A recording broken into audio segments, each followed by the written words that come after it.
Hi அஸ்ஸலாமு அலைக்கும் பிஎம்எஸ்ல இன்னைக்கு நீங்க பார்க்க போறது புதன்கிழமை எடுக்கப்பட்ட ஒரு மினி விலாக். 2 நாள் நேஷனல் டே லீவுக்கு பிறகு இன்னைக்கு டியூட்டி மதன்னு 2 நாள் ஊதியாச்சு. ஸோ இப்போ டியூட்டிக்கு போகும்போது கொஞ்சம் சோம்பேறித்தனம் இருக்கத்தான் செய்யும். எந்திரிச்சு ஃப்ரெஷ்அப் ஆகிட்டு அப்படியே டியூட்டிக்கும் கிளம்பி போயாச்சு. ஸோ இன்னைக்கு பிரேக்ஃபாஸ்ட் எனக்கு என்ன வந்துச்சுனாக்கா தோசையும் வடையும் தான் வந்துச்சு. அதை சாப்பிட்டுட்டு அப்படியே டியூட்டியை ஸ்டார்ட் பண்ணியாச்சு. ஸோ வழக்கமான பிஸிலாம் கிடையாது, நார்மலாக தான் இருந்துச்சு. அதே சமயத்தில் லஞ்ச் பிரேக் வந்ததுனால இன்னைக்கு நாங்கள் கடையில் தான் லஞ்சு சாப்பிட்டோம்.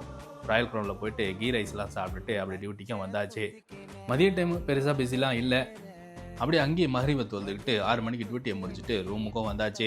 ஸோ இன்றைக்கி நான் என்ன கிரேவி வச்சுக்கிட்டேனாக்கா கறி கிரேவி தான் வச்சுக்கிட்டேன். அதுக்கு இடியாப்பம் இருந்துச்சு, அதை ஸ்டீம் பண்ணி சூப்பராக டின்னரையும் முடிச்சிட்டேன். ஸோ என்னோட டே இன்றைக்கி இப்படி தான் போச்சு. நம்ம சேனலில் நீங்கள் புதுசாக பார்க்குறதா இருந்தால் உங்களுக்கு பிடிச்சிருச்சுன்னா சப்ஸ்கிரைப் பண்ணிங்க, லைக் பண்ணுங்கள், கமெண்ட் பண்ணுங்கள், உங்கள் ஃபேமிலி அண்ட் ஃப்ரெண்ட்ஸுக்கு ஷேர் பண்ணி விடுங்க. இணைய வழியாக இணைந்திருப்போம். நன்றி.